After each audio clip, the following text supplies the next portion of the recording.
بسم اللہ الرحمن الرحیم۔ السلام علیکم ورحمۃ اللہ وبرکاتہ۔ بسم اللہ الرحمن الرحیم۔ عزیز طلباء کرام، اسلام اور جدید فکر مغرب کا آج 26واں سبق ہے۔ آج کے سبق کا عنوان ہے تحریک استشراق کے مقاصد و اہداف، حصہ 2۔ آج کے سبق میں انشاءاللہ ہم سب سے پہلے گزشتہ سبق یعنی سبق نمبر 25 کا خلاصہ دیکھیں گے۔ اس کے بعد انشاءاللہ ہم آج کا سبق باقاعدہ طور پر شروع کریں گے۔ اب ہم چلتے ہیں سبق نمبر 25 کے خلاصے کی طرف۔ سبق نمبر 25 میں ہم نے تحریک استشراق کے کچھ مقاصد اور اہداف دیکھے تھے کہ پہلا مقصد تھا اسلام کی مقبولیت کو کم کرنا۔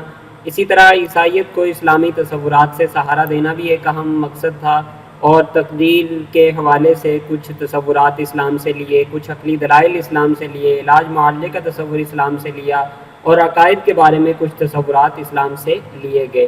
اسی طرح اسلامی جامعات کے نصاب پر اثر انداز ہونا بھی اس تحریک کا ایک اہم مقصد تھا جو انہوں نے حاصل کیا۔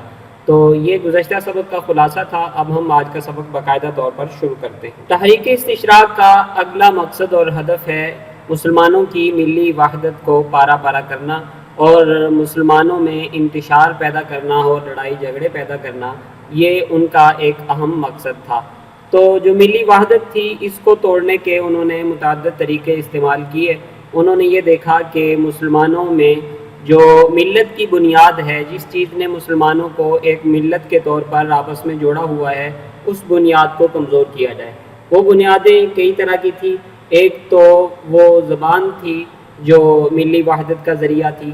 اسی طرح کچھ علوم اور فنون ایسے تھے جن سے آپس میں اتفاق اور اتحاد پیدا ہوا تھا، اور کچھ شخصیات ایسی تھی جو آپس میں اتحاد اور اتفاق کا ذریعہ تھی۔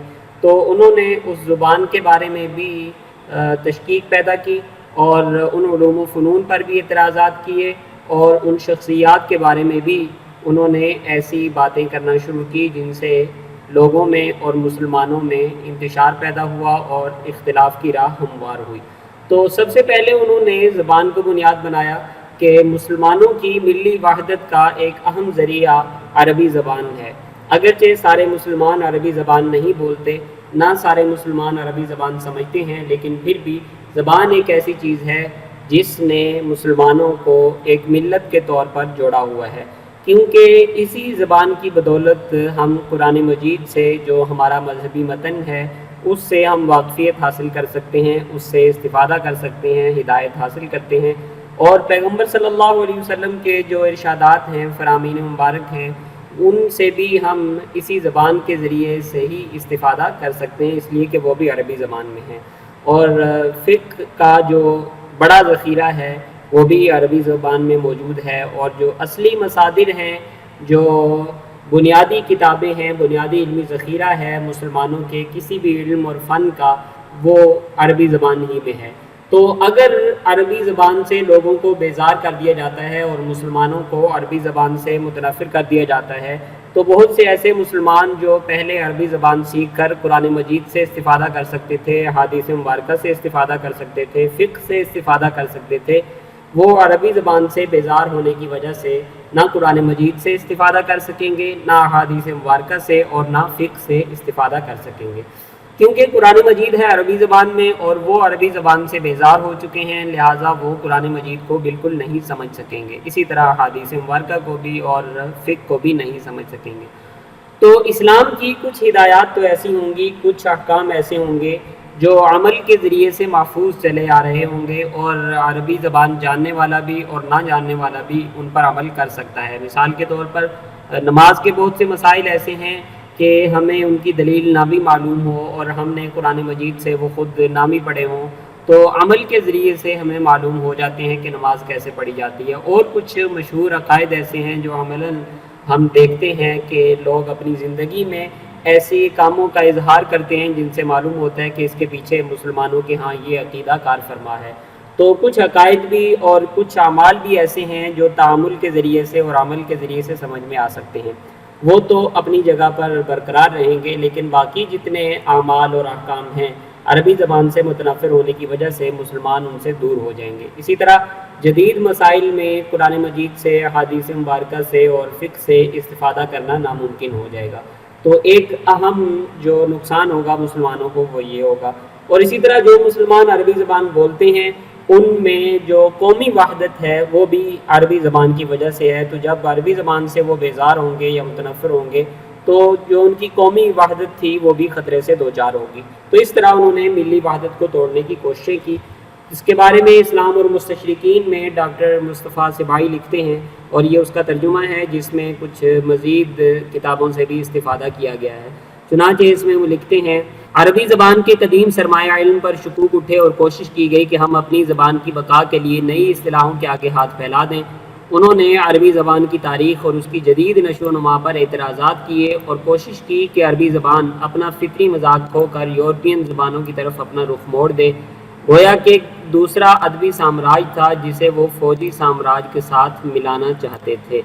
تو بہرحال یہ ایک اہم ذریعہ تھا مسلمانوں کی ملی وحدت کو توڑنے کا، اور اس کے ساتھ ساتھ نہ صرف زبان کو انہوں نے ذریعہ بنایا بلکہ جو ہمارے دوسرے علوم تھے ان کو بھی انہوں نے ذریعہ بنایا۔ مثال کے طور پر جو فقہ اسلامی ہے اس کے بارے میں لکھتے ہیں، اس طرح فقہ اسلامی کا عظیم قانونی سرمایہ جو دنیا کی تاریخ کے لیے نادر المثال ہے، اس کی عظمت پر وہ حواس کھو بیٹھے ہیں، جس کی قیمت کم کرنے اور اس سلسلے میں اس سے انتقام لینے میں انہیں ایک ہی راستہ دکھائی دیا کہ اسلامی قانون کو رومن لا کا ماحصل قرار دیا جائے، یعنی فقہ اسلامی خود مسیحیوں کے بنائے ہوئے قوانین سے ماخوذ ہے۔ لیکن یہ قابل شکر بات ہے کہ اس دعوے کی تردید تشفی بخش حدود تک ہمارے علماء کے قلم سے سامنے آ چکی ہے۔ اور دوسری ضرب کاری یہ بھی ہوئی کہ لاہائی میں منعقد ہونے والی قانون کی علمی کانفرنس میں یہ قرارداد منظور ہوئی کہ فقہ اسلامی ایک مستقل قانون ہے جو کسی دوسرے قانون کا محتاج اور ضرورت مند نہیں ہے۔ تو اس طرح مستشرقین کی طرف سے تو یہ کوشش ہوئی تھی کہ جو زبان ہے جو ملی وحدت کا ذریعہ ہے اس کو بھی کسی طرح مشکوک قرار دے دیا جائے اور مسلمانوں کو اس سے بیزار کر دیا جائے۔ کچھ علوم ایسے ہیں جن پہ مسلمان بہت زیادہ انحصار کرتے ہیں، اور ملی وحدت کی جو بنیاد ہے ان علوم کے بنیادی تصورات پر بھی ہے، ان علوم سے بھی مسلمانوں کو بیزار کر دیا جائے۔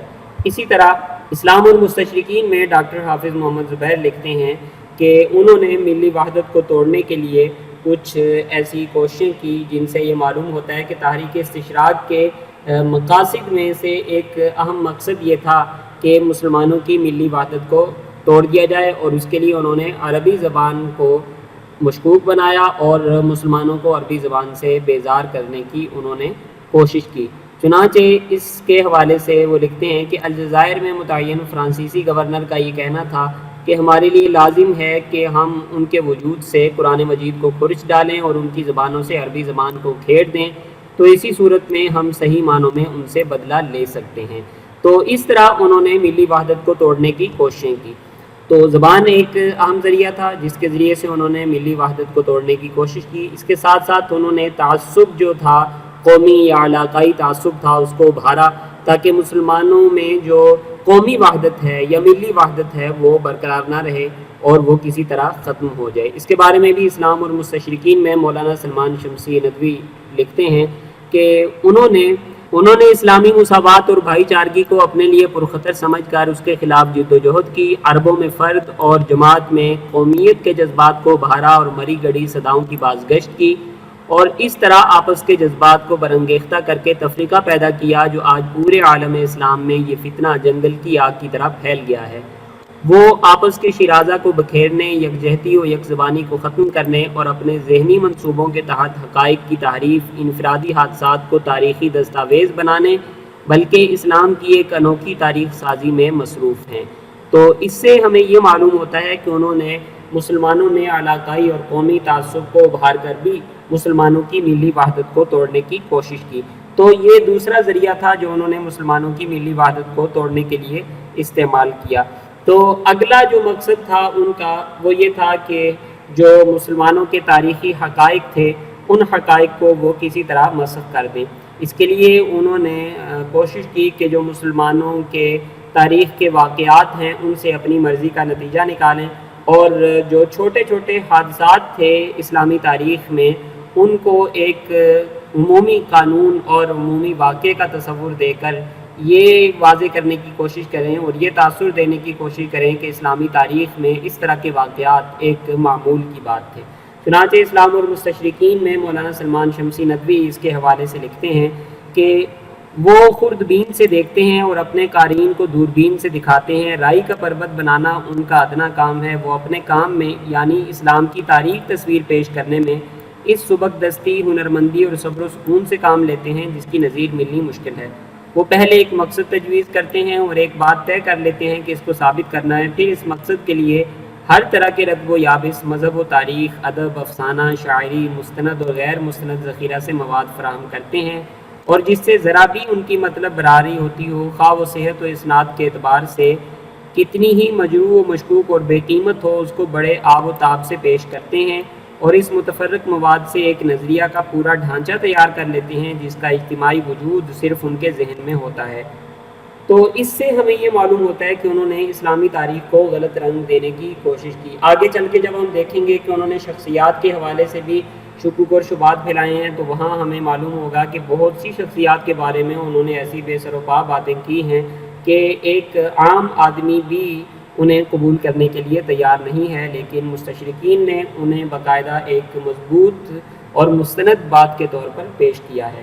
تو یہ ان کا دوسرا مقصد تھا جو آج کے سبق میں ہم نے دیکھا۔ ان کا اگلا مقصد یہ تھا کہ وہ یہ بتائیں کہ اسلام کی جو تصویر مسلمانوں کے سامنے پیش کی جاتی ہے وہ بہت زیادہ خوبصورت ہے، لیکن اصل جو اسلام ہے وہ اس طرح نہیں ہے، نعوذ باللہ۔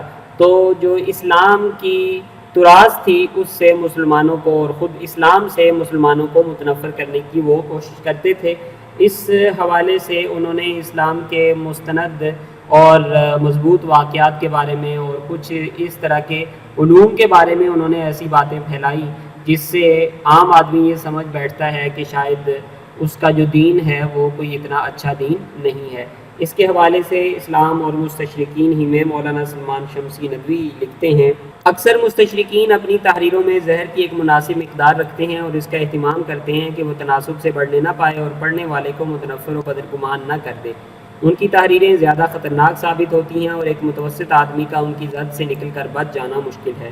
قرآن، سیرت نبوی، فقہ و کلام، صحابہ کرام، تابعین، ائمہ مجتہدین، محدثین، فقہاء، مشائخ، صوفیاء، روات حدیث، فن جرح و تعدیل اور حدیث کی حجیت، تدوین حدیث، فقہ اسلامی کے ماخذ، فقہ اسلامی کا ارتقاء، ان میں سے ہر موضوع کے متعلق مستشرقین کی کتابوں اور تحقیقات میں اتنا تشکیکی مواد پایا جاتا ہے جو ایک ایسے ذہین و حساس آدمی کو جو اس موضوع پر وسیع اور گہری نظر نہ رکھتا ہو پورے اسلام سے منحرف کر دینے کے لیے کافی ہے۔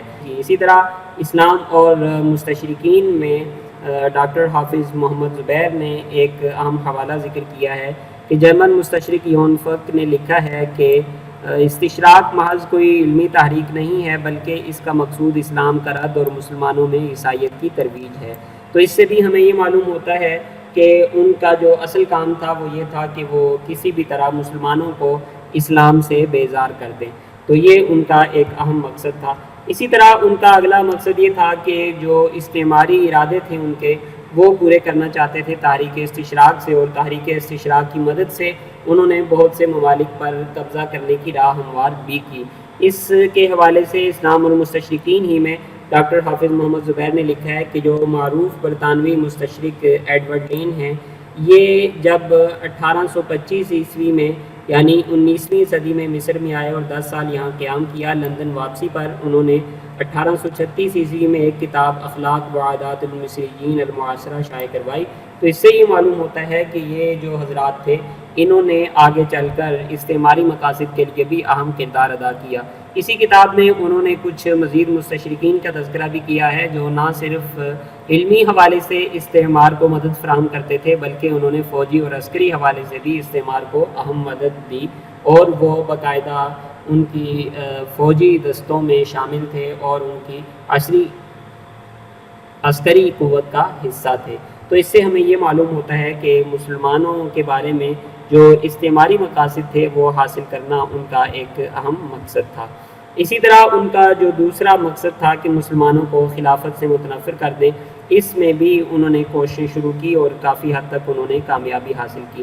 اس کے بارے میں آراء المستشرقین حول القرآن الکریم و تفسیری دراسہ و نقد میں ڈاکٹر عمر بن ابراہیم رضوان نے یہ بات لکھی ہے. آپ لکھتے ہیں لا شک ان الخلافۃ الاسلامیۃ من اہم العوامل فی توحید المسلمین و جمع کلمتہم و اعادۃ مجد قوتہم و عزتہم لذا رکز المستشرقون والمبشرون والمستعمرون فی دراستہم و اعمالہم للحلولۃ بین المسلمین وہذا المطلب العزیز. تو بہرحال یہ پورا ان کا اقتباس ہے. اس کا جو مفہوم ہے وہ میں ذکر کر دیتا ہوں.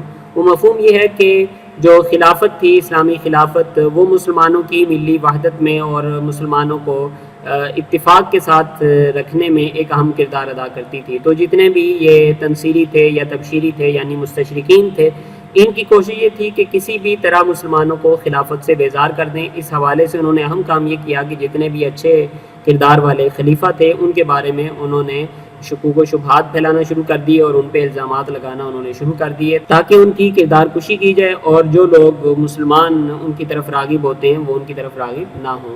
تو یہ ایک اہم ان کا مقصد تھا. اسی طرح ان کا ایک اور مقصد یہ بھی تھا کہ مسلمانوں کو ان کی تراث سے اور ان کے جو علمی ذخیرے ہیں ان سے علوم و فنون سے وہ کسی طرح بیزار کر دیں. اس حوالے سے انہوں نے ایک تو جو ماخذ تھے اسلام کے جیسے قرآن مجید احادیث مبارکہ ان میں انہوں نے تشکیک پھیلانے کی کوشش کی. تو یہ ایک ولیم ڈلڈال کی مشہور کتاب ہے the original sources of the Quran. اس میں انہوں نے یہ ثابت کرنے کی کوشش کی ہے کہ قرآن مجید اللہ تبارک و تعالیٰ کی نازل کردہ کتاب نہیں ہے بلکہ نبی صلی اللہ علیہ وسلم نے نعوذ باللہ مختلف مذاہب اور ادیان کی تعلیمات کو جمع کر کے ایک کتاب لکھ دی. تو اس میں انہوں نے یہ ایک باب قائم کیا ہے مثال کے طور پر. اس میں وہ لکھتے ہیں the influence of ancient Arabian belief کے جو جاہلی عرب تصورات تھے ان کے اثرات قرآن مجید میں موجود ہیں. تو یہ اس طرح کی انہوں نے ماخذ میں تشکیک پیدا کرنے کی کوشش کی ہے. اسی طرح جو شخصیات ہیں جن پر بعض علوم کا دار و مدار ہے جیسے فقہ میں ایک بڑا نام ہے امام ابو حنیفہ رحمہ اللہ اور حدیث کی تدوین میں امام زہری رحمہ اللہ کا ایک بڑا نام ہے. تو ان کی کردار کشی کی انہوں نے کوشش کی. استشراق والمستشرقون ما لهم وما علیہم میں ڈاکٹر مصطفیٰ سبائی نے ایک بڑا انہوں نے لمبا چوڑا واقعہ ذکر کیا ہے کہ جب وہ جامعہ ازہر میں گئے تو وہاں انہیں جو استاد پڑھا رہے تھے علوم الحدیث وہ گولڈزیر کی کتاب دراسات اسلامیہ لے کر آئے جو عربی زبان میں اس کا ترجمہ ہے دراسات اسلامیہ اور انہوں نے اس سے پڑھانا شروع کیا. تو امام زہری کے بارے میں جتنے الزامات تھے وہ انہوں نے لگائے. تو ڈاکٹر مصطفیٰ سبائی نے یہ کام کرنا شروع کیا کہ اس دوران جتنی کتابیں انہیں دستیاب ہوئی امام زہری رحمہ اللہ کے متعلق جہاں جہاں سے مواد ملا انہوں نے اس کا مطالعہ کیا اور اپنی تحقیق اپنے استاد کے سامنے پیش کی کہ یہاں گولڈزیر نے غلط بیانی سے کام لے کر ان کی کردار کشی کرنے کی کوشش کی ہے. تو اس طرح کی جو مثالیں ہیں وہ بہت زیادہ ملتی ہیں. یہ آپ کے سامنے وہ مثال ہے. ڈاکٹر مصطفیٰ سبائی نے یہ پورا اقتباس ذکر کیا ہے اپنی کتاب میں. تو اس طرح انہوں نے شخصیات کی کردار کشی کرنے میں اہم کردار ادا کیا. تو یہ ان کے کچھ مقاصد اور اہداف تھے. ایک مرتبہ ہم خلاصہ دیکھ لیتے ہیں کہ اسلام کی مقبولیت کو کم کرنا اور اسی طرح عیسائیت کو اسلامی تصورات سے سہارا دینا، اسلامی جامعات کے نصاب پر اثر انداز ہونا، ملی وحدت کو توڑنا اور اسلامی تاریخ کو غلط رنگ دینا، مسلمانوں کو اسلام سے متنفر کرنا اور اسی طرح سیاسی و استعماری مقاصد حاصل کرنا، خلافت سے مسلمانوں کو متنفر کرنا اور مسلمانوں کو اپنی تراث سے متنفر کرنا اور جو ماخذ اور علوم ہیں ان میں تشکیک پیدا کرنا، شخصیات کی کردار کشی کرنا، یہ ان کے کچھ اہم مقاصد تھے. اگلے سبق میں انشاءاللہ ہم مستشرقین کے موضوعات کے بارے میں پڑھیں گے. یہ ایک امتحانی سوال بھی ہے. تحریک استشراق کے مقاصد اور اہداف پر جامع نوٹ لکھیں. بہت اہم سوال ہے، کئی مرتبہ مختلف جامعات کے امتحانات میں آ چکا ہے. جزاکم اللہ خیرا. السلام علیکم ورحمۃ اللہ وبرکاتہ.